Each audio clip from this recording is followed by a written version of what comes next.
I read? Yes, do that. When in his doubts. When his doubts and perplexities are resolved, and he knows that it is the divine which must be his law, he aims again and always at such clear and decisive knowledge as will guide him practically to his source and this rule of his future action. How is the divine to be distinguished among the various states of being which constitute our ordinary experience? What are the great manifestations of its self energy in the world in which he can recognize and realize it by meditation? May he not see even now the divine cosmic form of that which is actually speaking to him through the veil of the human mind and body? And his last questions demand a clear distinction between renunciation of works and this subtler renunciation he is asked to prefer. The actual difference between Purusha and Prakriti, the field and the knower of the field, so important for the practice of desireless action under the drive of the divine will. And finally, a clear statement of the practical operations and results of the three modes of Prakriti, which he is bidden to surmount. Okay, very interesting question. We will have a look at that. Okay, so now Shri Krishna has explained to him so many things, and he is beginning to understand. When his doubts and perplexities are resolved, because he was thinking that I want a practical guidance in the world, and on the contrary, you are giving me all sorts of things about the divine. I want a practical thing. So now he has understood that he has not to go by his morality, but he has to go by the divine command. That he has understood. So practically now he has to give up his fixity in the moral standards. That's what he has understood. When his doubts and perplexities are resolved, and he, what is that sound coming?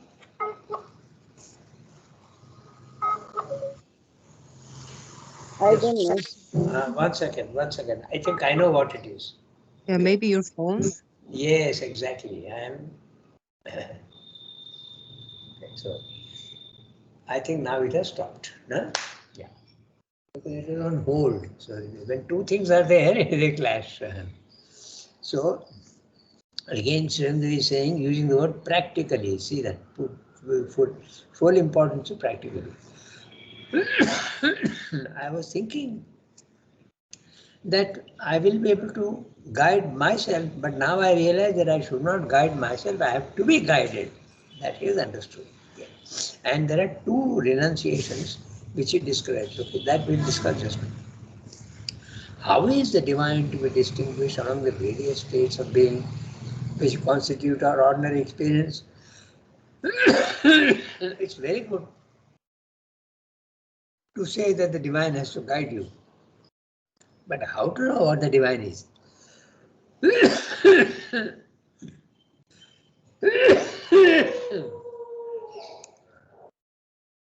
So that cough is still not leaving me very easily.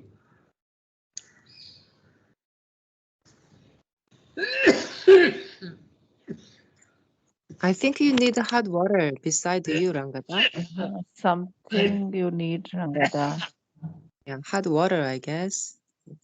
I want hot water. You're already.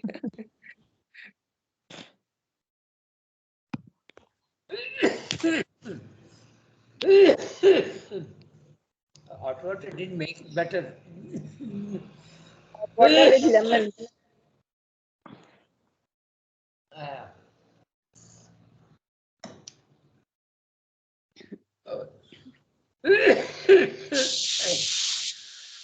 We try and finish the chapter today.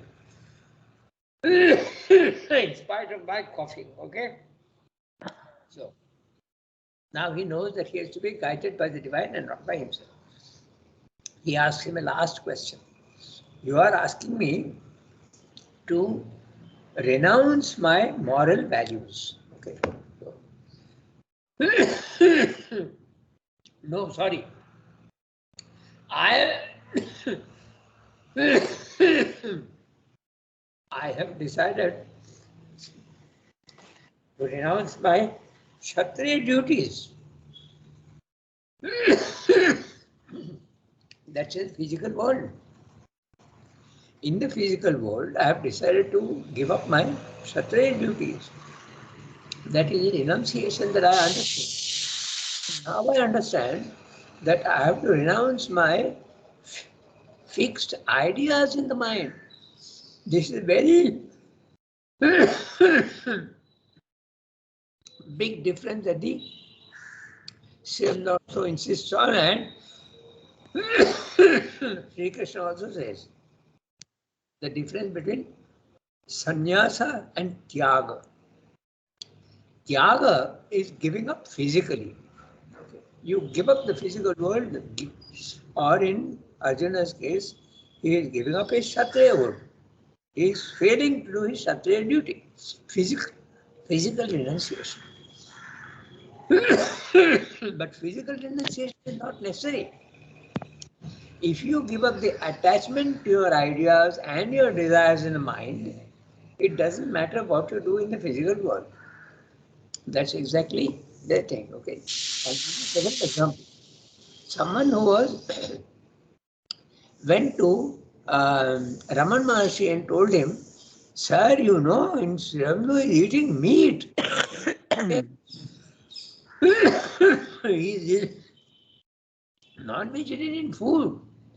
So Raman Maharshi kept quiet.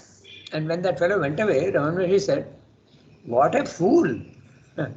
Because the most important thing is the renunciation in the mind. If there is no desire and no attachment, what you do in the physical world doesn't matter at all. Because it doesn't have an effect on your karma. The karma remains pure. Like in the Isha Upanishad very clearly, na karma lipyate nare. If you have given up the inner connection, give up the desire in the mind, it doesn't matter what you do.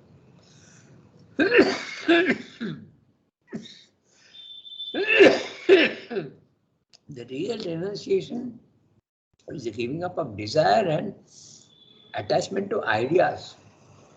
So your own standards. That is what is being said. Okay. May he not see even now the divine cosmic form of that which is actually speaking to him through the veil of the human mind and body? Can't I see the divinity in Sri Krishna? I can see only his body and mind. But can't I see his real divinity? And his and last questions demand a clear distinction between renunciation of works and the subtle renunciation he is asked to prefer. The renunciation is asked to prefer. Give up your standards of morality, give up your desire, give up your attachment to your Kshatriya dharma, which you feel that you cannot, your moral idea that you cannot kill. If you get rid of that idea, your work will become free of all karmic law. That's exactly what he's saying. Okay, it's a very important distinction because that's exactly what you can understand also how when mother came,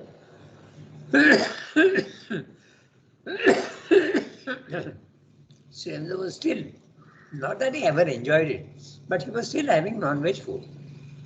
Because those who were there with him, they were bringing from the market. He was having. But he says in one letter somewhere, in a conversation, that he never cared for non-veg food. But it is there, so he was having it. So, when mother came, without the least difficulty, he gave it up because he saw that mother doesn't like. He gave up 3 things.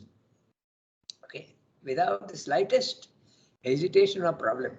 One was the meat eating, the other was the liquor that he used to have. Okay, he used to bring liquor because he was in the West.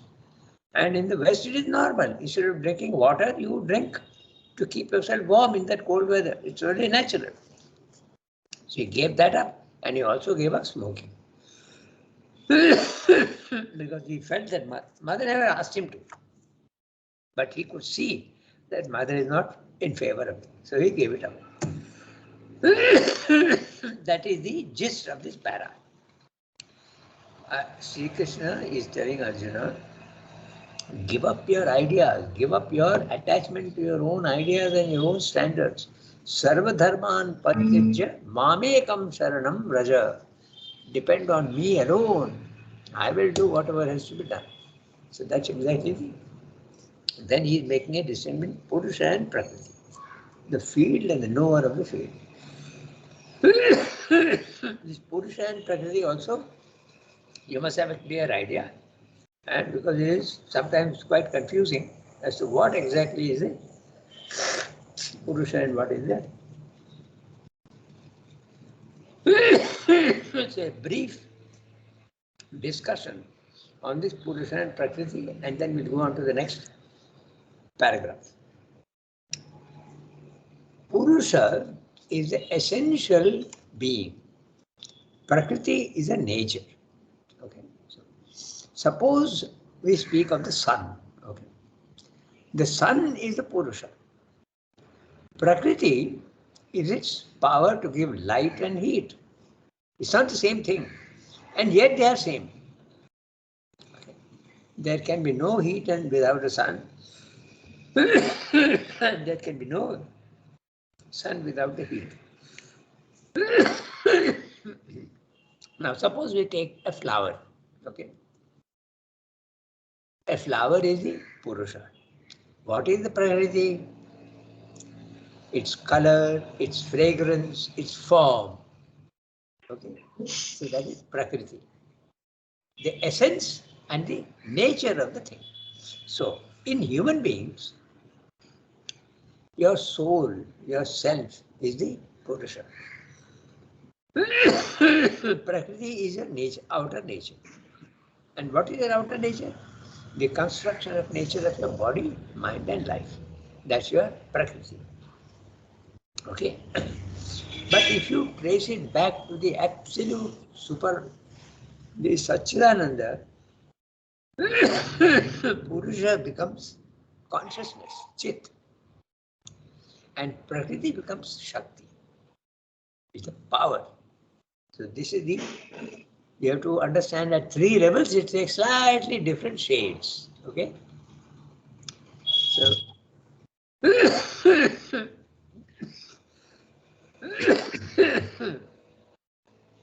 Sri Krishna is telling Arjuna, don't get confused between the Purusha and the Prakriti. You are thinking that Prakriti, your outer nature, is the one that should guide you. No, it is not. It's your Purusha that should guide you. So give up your all the ideas and all that in the Prakriti. Okay, so this is what basically is saying.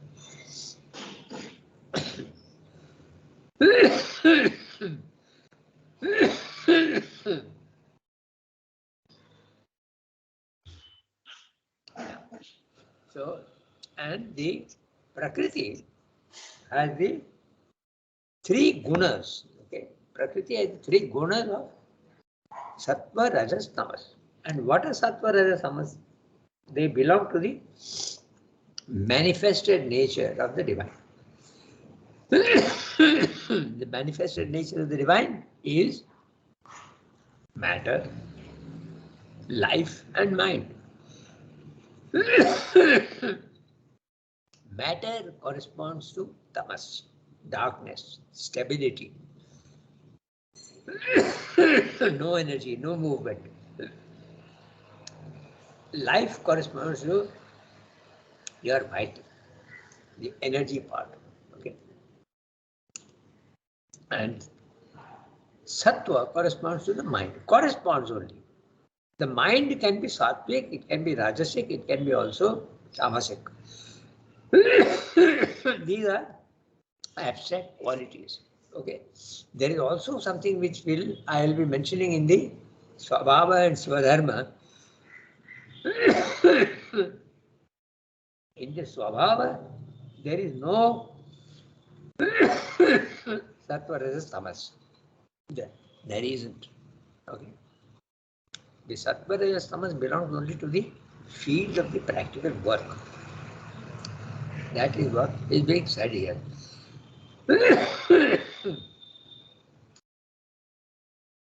That's, I think, that much can be said. But obviously, I can't speak much today. So we'll read the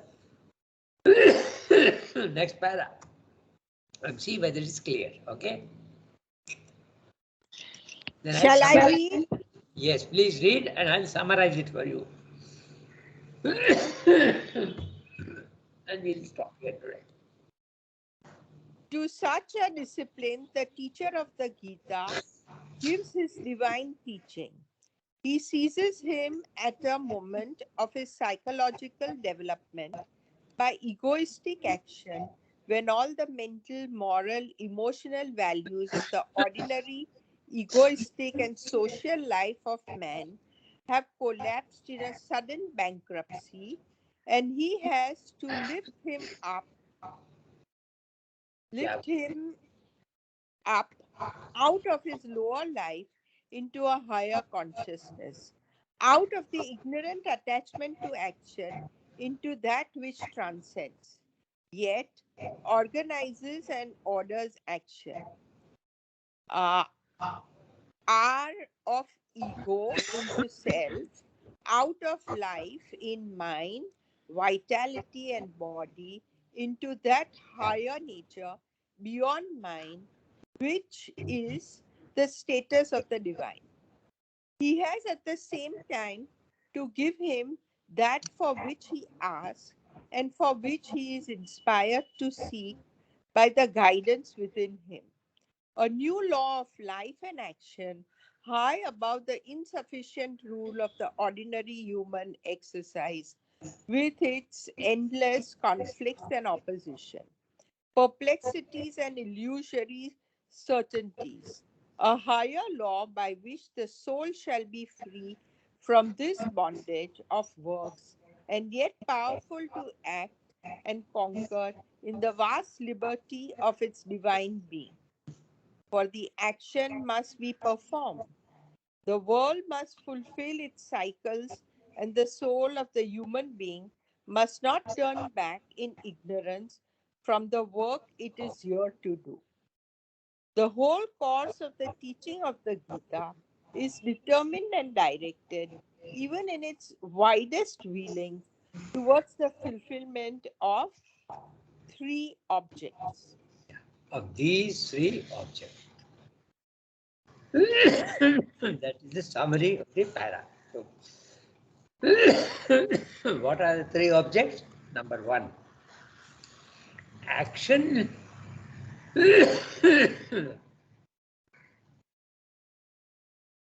Action has to be performed. You can't say I won't act.